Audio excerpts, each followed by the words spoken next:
கிறிஸ்தவர்கள் முழுக்க முழுக்க, அதிலும் ஊழியக்காரர்கள் முழுக்க முழுக்க தவறாய் விளங்கிக் கொண்டிருக்கும் ஒரு வேத வசனத்தை நான் உங்களுக்கு இன்றைக்கு சரியாய் சொல்லிக் கொடுக்க போகிறேன். இந்த வசனத்தை ஒழுங்காய் விளங்கிக் கொள்ளாத நிறைய ஊழியக்காரர்கள் இயேசு செய்யாத பெரிய பெரிய அற்புதங்களை எல்லாம் அவர்கள் செய்து கொண்டு தடுமாறிக்கொண்டு திரிகிறார்கள். ஆனால் இந்த வசனம் சில ஊழியர்களை குழப்பி விடுகிறது. என்னவென்றால், ஐயோ, நான் இயேசு செய்த எல்லாவற்றையும் செய்ய வேண்டும், அதை விட்ட செய்ய வேண்டும்.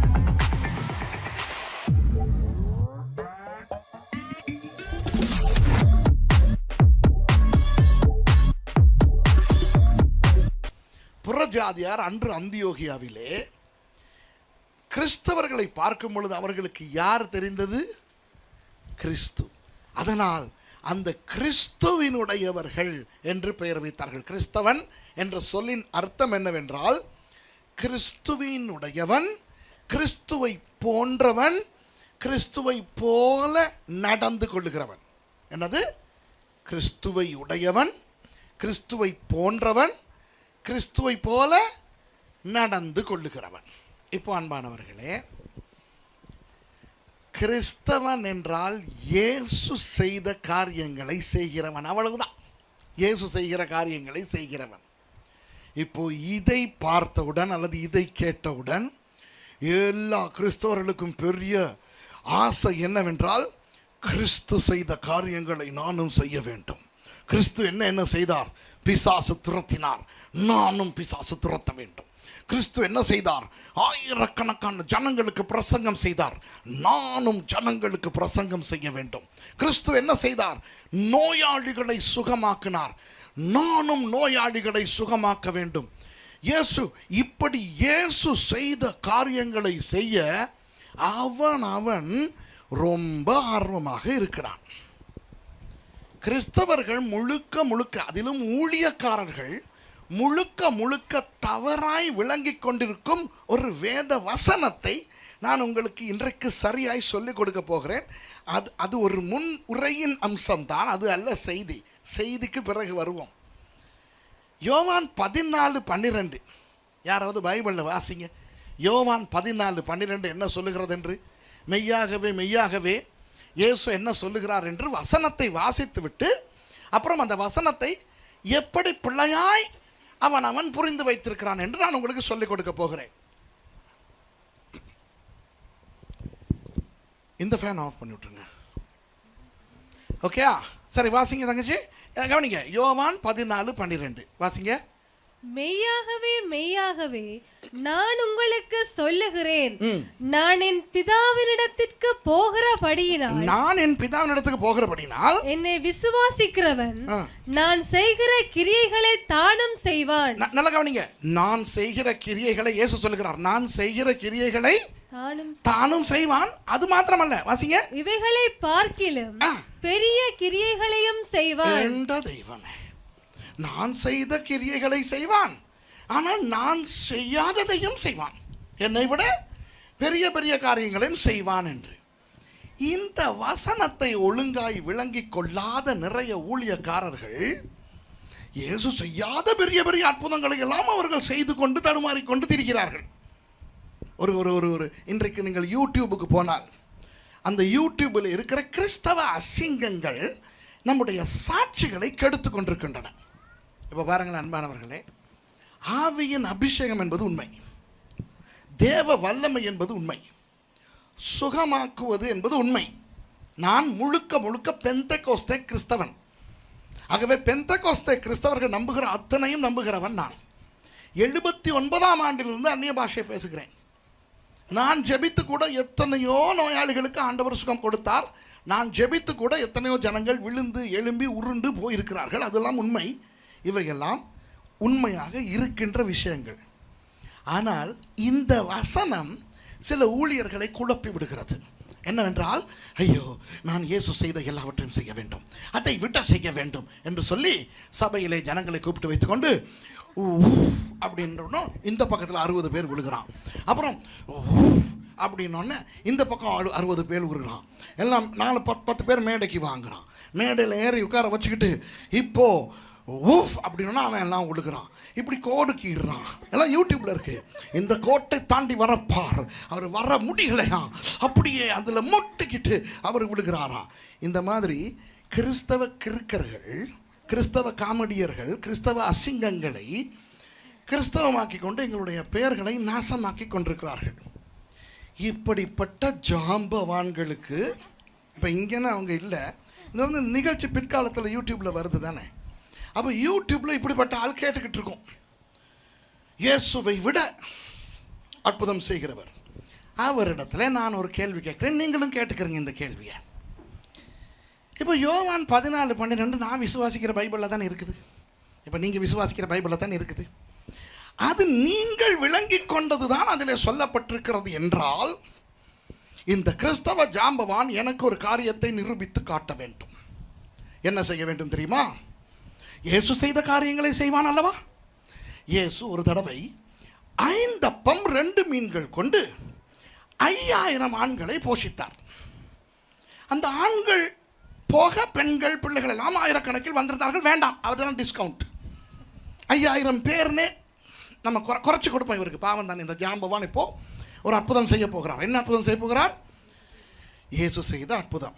இப்போ அவர் என்ன செய்ய முடியும்? அவருக்கு இயேசுவை விட செய்ய முடியும். அதாவது இயேசு 5000 ஆண்களுக்கு கொடுத்தாருனால் இவர் அதை விட கொடுக்க முடியும். வேண்டாம், அந்த 5000ல் 2 சைவரை நான் வெட்டுறேன், 50 பேரை கொண்டாடுறேன், வெறும் 50 பேர்.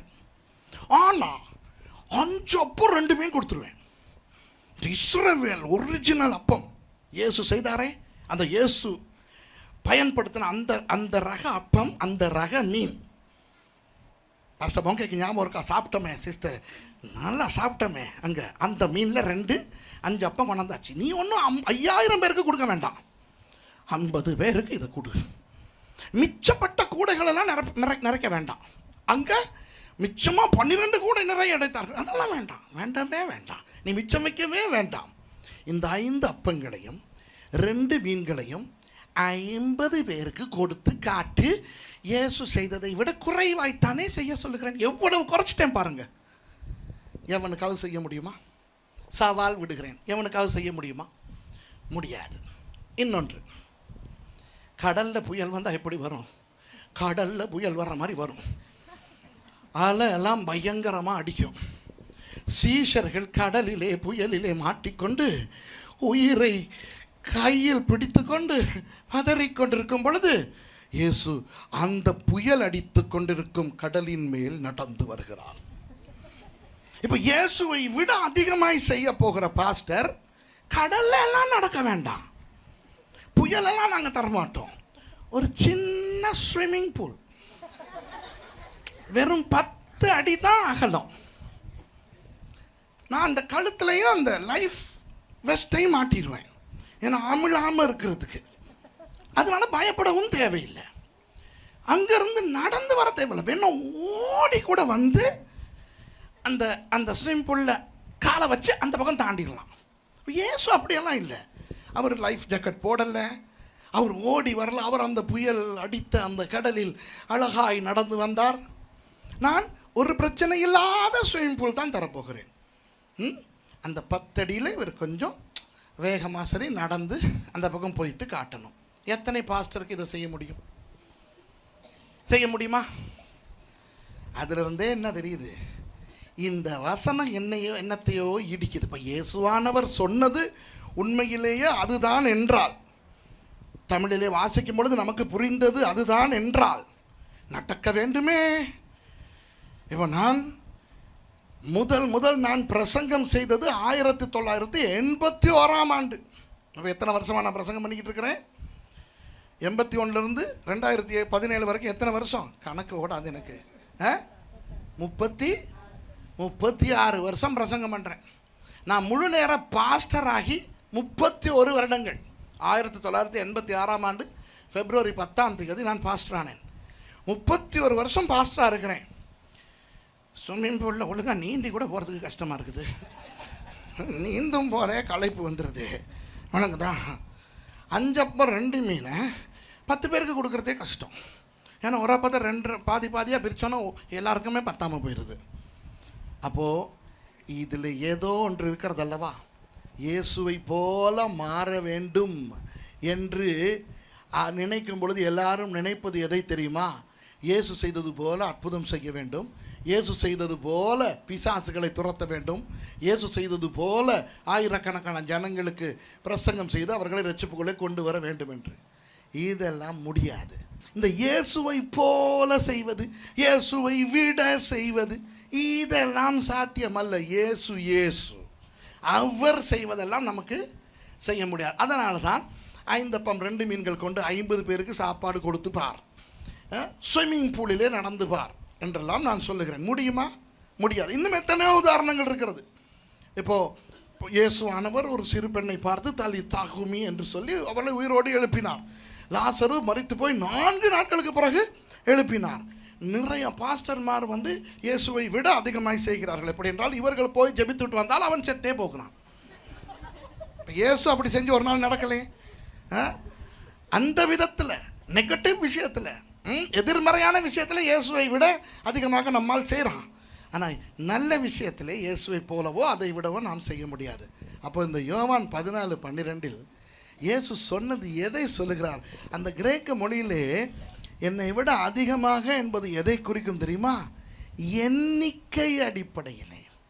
எண்ணிக்கை அடிப்படையிலே இயேசுவானவர் 3.5 வருஷங்கள் தான் ஊழியம் செய்தார். இந்த உலகத்திலே 33.5 வருஷங்கள் தான் இயேசுவானவர் மனிதனாய் வாழ்ந்தார்.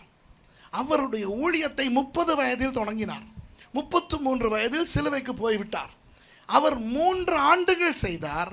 ஆனால் தன்னுடைய சீஷர்களுக்கு சொன்னார், மெய்யாகவே நான் உங்களுக்கு சொல்லுகிறேன், நான் போகிறேன், நீங்கள் விசுவாசித்தால் என்னை விட அதிக காலம் அதிகமாக நீங்கள் இந்த ஊழியத்தை செய்வீர்கள். அதிக கால ஊழியம். நான் 3 வருடம் செய்தேன், நீங்கள் 30 வருடம் செய்வீர்கள், 15 வருடம் செய்வீர்கள், 50 வருடம் செய்வீர்கள். அதிக காலம் நீங்கள் எனக்கு ஊழியம் செய்வீர்கள் என்பதனை தான் அவர் குறித்தாரே ஒழிய, தரத்தின் அடிப்படையில் நான் செய்த அதே தரத்தில் செய்வார்கள், நான் செய்த தரத்தை விட உயர்ந்த தரத்தில் செய்வார்கள் என்றெல்லாம் இயேசுவானவர் சொல்லவே இல்லை. இப்போ புரியுதா?